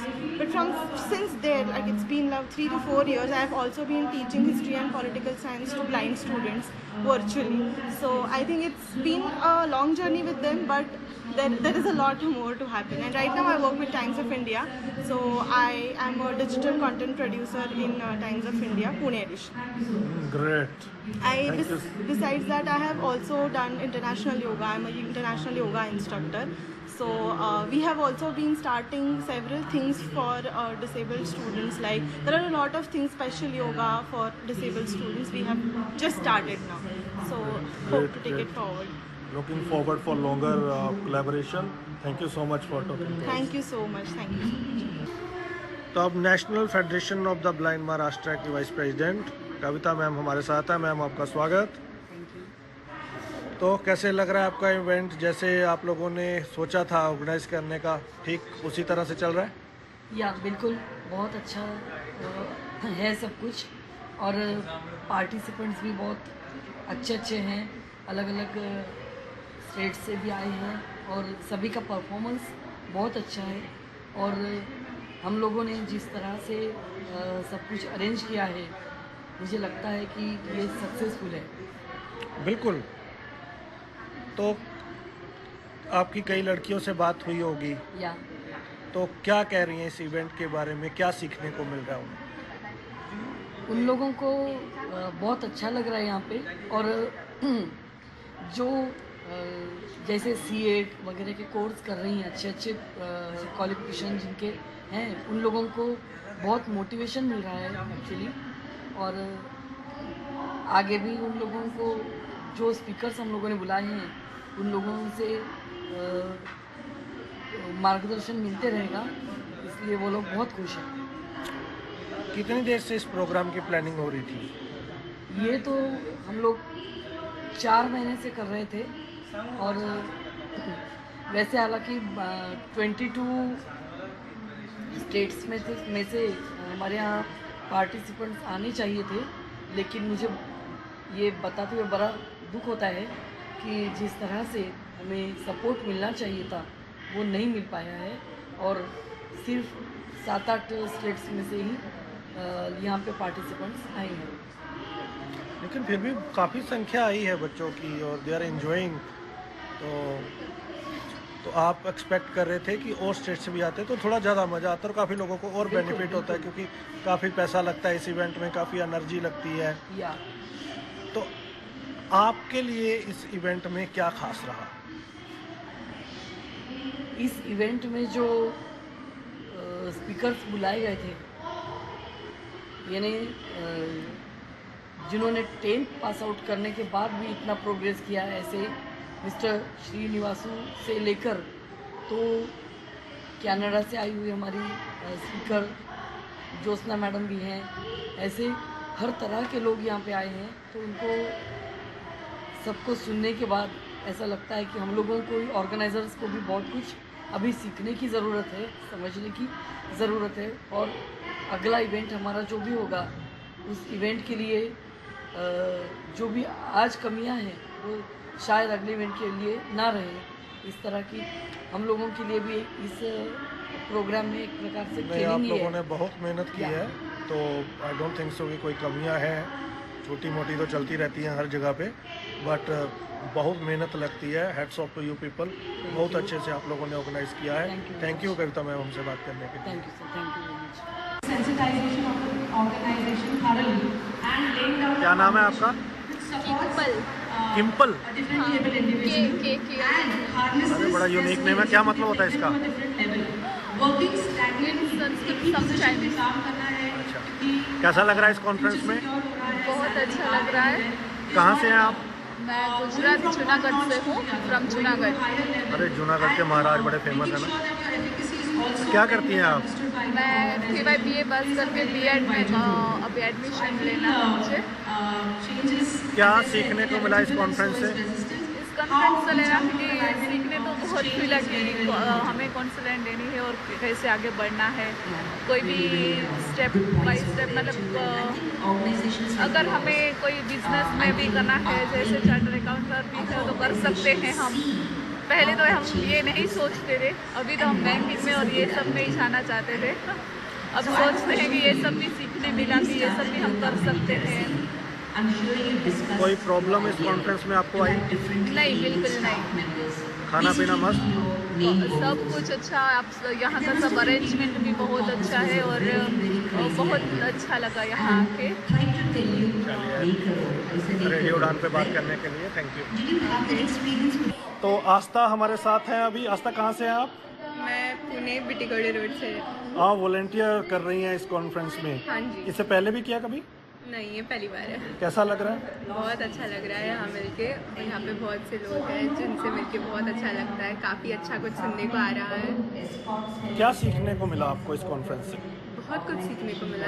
जो stage पर आते हैं सारे speakers बहुत अच्छी तरीके से हम सबको कुछ बता रहे हैं। वो सब सुन के काफ़ी प्रेरणादायक एक अंदर से विश्वास आता है कि चलो ज़िंदगी में कुछ तो आगे जाके अच्छा होगा और हम मेहनत करेंगे तो और भी अच्छा होगा। आप क्या करती हैं? जी, मैं अभी कॉमर्स में हूँ, 12th करूँगी अभी अपना। अच्छा, but you sound very matured. तो ये कॉमर्स से रिलेटेड, CA से रिलेटेड यहाँ पर टॉपिक्स थे, तो होपफुली आपको भी वो मदद करेंगे। आप लड़कियों से बात कर रही हैं, वॉलंटियर कर रही हैं, तो कैसा लग रहा है उन लोगों को?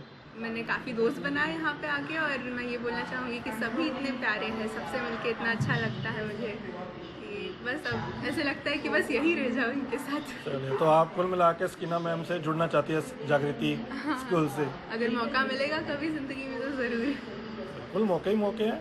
चलिए, थैंक यू आस्था हमसे बात करने के लिए। जी, धन्यवाद। तो अब हमारे साथ एक और पार्टिसिपेंट है, अपना नाम बताएं। कृतिका पटेल। कहाँ से हो आप? गुजरात से। गुजरात, सूरत। सूरत। कैसा लग रहा है इस कॉन्फ्रेंस में आके? अच्छा लग रहा है। क्या सीखा? बहुत ज़्यादा मतलब अलग अलग इन्फॉर्मेशन मिली हमें। सर्व शिक्षा अभियान में अलग अलग opportunities, career opportunities, study opportunities. आप क्या करती हैं? मैंने भी मास्टर्स कंप्लीट किया है। तो इस कॉन्फ्रेंस से आपको कुछ डायरेक्शन मिली कि आप क्या क्या कर सकती हैं फ्यूचर में? अगर मुझे आगे रिसर्च में या फिर बाहर अब्रॉड जाना हो तो कैसे कर सकते हैं, स्कॉलरशिप वगैरह सब उसके बारे में जानकारी। क्या अच्छा लगा इस कॉन्फ्रेंस में सबसे ज़्यादा? सबसे ज़्यादा मतलब सबके साथ मतलब इनका जो कॉन्फ्रेंस में सब बात करने का या फिर समझाने का जो तरीका है बहुत अच्छा है। इससे पहले कभी अटेंड की कोई कॉन्फ्रेंस? यहाँ पे बाहर कहीं और स्टेट में तो नहीं, गुजरात में बहुत अटेंड की है। गुजरात और पुणे में अच्छा टॉपिक अलग होते हैं। मैं पूछने वाला था क्या अलग है गुजरात और पुणे में कॉन्फ्रेंस में? यहाँ जो है सब मतलब पूरे एरिया को ध्यान में रख के डिज़ाइन किया गया है, तो ऑफकोर्स इसमें ज़्यादा टॉपिक्स। रेडियो डांस सुना है आपने कभी? रेडियो डांस सुना है कभी आपने? क्या? रेडियो डांस सुना है कभी? रेडियो डांस सुना है? सुना है? चलो बढ़िया। तो वहाँ भी हम बताते रहते हैं अलग अलग अपॉर्चुनिटीज़ के बारे में। थैंक यू हमसे बात करने के लिए। तो हमारे साथ एक और पार्टिसिपेंट है, अपना नाम बताइए। मंगल सदाशिवराव। थोड़ा ऊंची बोलिए। मंगल सदाशिवराव। आप क्या करती हैं? मेरा ग्रेजुएशन हुआ है। कैसा लग रहा है इस कॉन्फ्रेंस में? अच्छा लगा। क्या सीखने को मिला? कंप्यूटर का नॉलेज मिला, अकाउंट की जानकारी मिला। तो आपने ग्रेजुएशन किया, आपको पहले नॉलेज नहीं थी कंप्यूटर की? कंप्यूटर हमने सीख लिया। क्या सीखा है। सीखा आपने? तो यहाँ नया क्या सीखने को मिला? तो आपने क्या बनना चाहती हैं आप लाइफ में?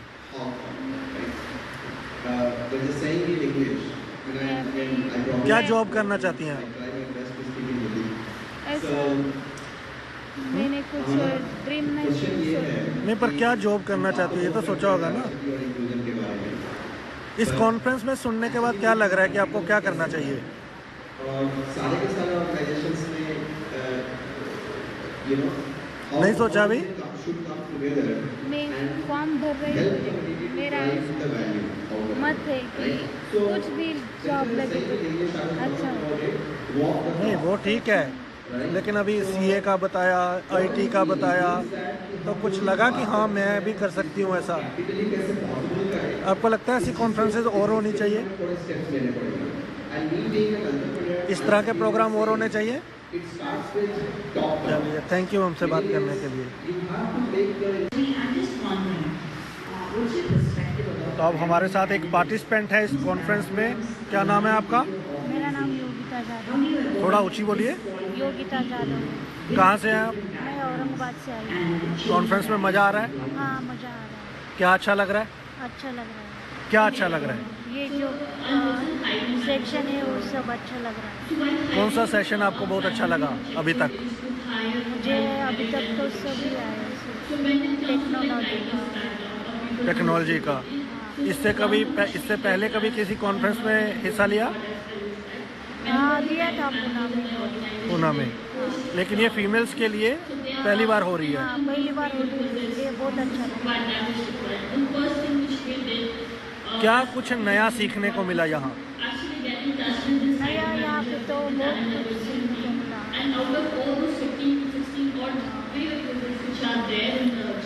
आप क्या करती हैं? मेरा ग्रेजुएशन हुआ पूना में। अच्छा, अभी आप क्या करती हैं? मैं कॉम्पिटिटिव एग्जाम की प्रिपरेशन कर रही हूँ। तो ये जो सेशंस है इससे कोई आपको नई दिशा मिली? हाँ मिली ना, कैसा करियर कैसा करना है, कौन सा जॉब। थैंक यू हमसे बात करने के लिए। तब NFBM से ही सविता मैम हमारे साथ हैं। मैम आप क्या करती हैं NFBM में? See, we look after the fundraising part. I work with Sakina ma'am in the office. All administration work is done by me and Sakina ma'am. All fundraising, then all projects. Are you enjoying this event? Yeah, of course. From starting from 6 months, we are running behind this project. क्या खास लगा आपको इस event में? एक तो अच्छे अच्छे पैनलिस्ट बुलाना, ये बहुत ये था कि लड़कियों को हमको भी देखना है कि हमारी भी लड़कियाँ IITs में जाए, उनको एक्सपोजर मिलेगी। That's why we have called all the panelists from different parts of. ये बड़ा इम्पोर्टेंट बात आपने बोली। एज ए ऑर्गेनाइजर हम चाहते हैं कि हमारे बच्चे भी ग्रो करें, डिफरेंट चीज़ों में जाए। जैसा लड़का मिला तो मतलब उसको देख के कितने इंस्पायर हो जाए कि आज हमारी भी बेटी उस तरफ जाए ना, हमारी बेटियाँ सब। अरे मेरे बारे में बोलो कुछ। अरे वाह नहीं मतलब IIT सब ऑल फील्ड में, कौन से भी फील्ड में जाए, सिर्फ 10th या 12th करके ना बैठे, वो भी आगे बढ़े, जिसमें भी करना है। एज ए ऑर्गेनाइजर आप लोगों के लिए क्या सीखने को है इस इवेंट से? See we got a lot of learning, बहुत सारा सीखने को मिला कि कितने डिफरेंट फील्ड्स में से लोग आए और कितने मतलब प्रॉब्लम्स में से भी they are facing problems and they are leading the life such a nice. Great, thank you so much Savita ji, keep the good work going. Thank you very much. थोड़ा आपने इंट्रोडक्शन नहीं दिया अपनी, आप क्या थोड़ा बताओ आप क्या करते हैं? I am Savita Gaikwad, I am working with रुको, मेरे को सकीना। पूछने तो दो। सविता जी अपने बारे में हमारे लिसनर्स को बताओ। See, I have done my BSc from Ferguson College, and from that there I worked with Berkeley Institute of Economics and Politics for 10 years. After that I joined Sakina ma'am, and from last 23 years we are working together for the growth of the Geography School for Finance. Good, keep the good work going, thank you. तो अब Sakina ma'am हमारे साथ हैं जो इस event की main organiser हैं, convener हैं। तो मैम जो एक्सपेक्ट किया था ठीक वैसा गया? जी हाँ, काफ़ी हद तक 95% तक जो मैंने एक्सपेक्ट किया था वैसा गया। काफ़ी चीज़ें लास्ट मिनट में ऐसे इवेंट्स में बदलती रहती है, वो तो अपनी ज़िंदगी का एक हिस्सा है, change is a part of life. और मुझे सबसे ज़्यादा ये अच्छा लगा कि यहाँ पे जो डेलीगेट्स आई थी उनमें से करीब 15 से 20 बच्चियाँ बहुत एक्टिव थी। उन्होंने सवाल भी पूछे, वे कुछ सीख के भी गई और अच्छी सजेशंस भी दी। और उसके साथ साथ कोई सेशंस भी मुझे बहुत छू गए, जैसे आज का जो डिस्कशन था, panel discussion, the power of inclusion and diversity, बहुत ही अच्छा मुझे डिस्कशन लगा ये। और उसके पहले कल जो career opportunities in the field of finance का जो सेशन हुआ था, जो पूरी तरह से हिंदी भाषा में हुआ, वो सेशन मुझे बहुत अच्छा लगा।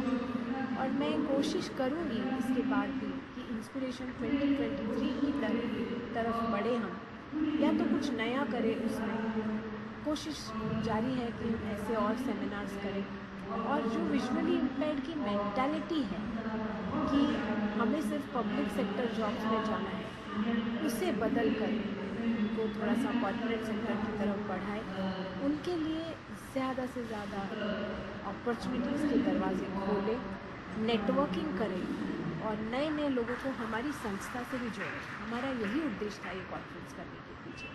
और one thing what was very important कि आपने यंगस्टर्स और एक्सपीरियंस्ड लोग एक बैलेंस बनाया। You gave a platform to youngster कि आज के टाइम पे उनके क्या एक्सपीरियंसेस हैं, तो ये बैक ऑफ द माइंड था। इट वाज इंटेंशनली और इंटेंशनली डन। इसका एक रीज़न था कि जो डेलीगेट्स हैं हमारे, वो भी यंगस्टर्स हैं। और इसमें से आपने अगर नोटिस किया होगा तो कई लोग विजुअली इम्पेयर्ड भी थे और हैं पैनलिस्ट में। इसका भी एक कारण ये था कि मुझे एक मैसेज देना था कि अगर प्रीतम कर सकता है, अगर नागराज कर सकता है, अगर सदफ कर सकती है, अगर डॉक्टर संजय जैन कर सकते हैं, तो मैं भी कर सकती हूँ। ये मैसेज मुझे मेरे डेलीगेट्स को देना था। और क्योंकि बैलेंस मैंने इसलिए भी थोड़ा सा मेंटेन किया कि सीनियरिटी स्पीक्स फॉर इटसेल्फ। जो अनुभव के बोल हैं वो इन बच्चों को सुनने चाहिए, but at the same time एक ताज़ा नया पर्सपेक्टिव, यंग पर्सपेक्टिव जो उनके लिए ज़्यादा सूटेबल है, वो भी उन्हें सुनने को मिलना चाहिए। ये मेरा उद्देश्य था इसके पीछे। कौन सी एक दो ऐसी चीज़ है जो आपको लगता है कि बेहतर हो सकती थी आपके एनालिसिस में? मुझे लगता है कि शायद हम ट्रांसलेटर फैसिलिटी दे पाते तो ये कॉन्फ्रेंस और ज़्यादा सिंकिन होती लोगों में। और ऑल्सो शायद हम थोड़ा सा और एक्सेसिबल और कॉन्फ्रेंस टाइप का वेन्यू ले पाते तो शायद मेरे लिए ऑर्गेनाइजिंग थोड़ा सा और बेहतर रहता।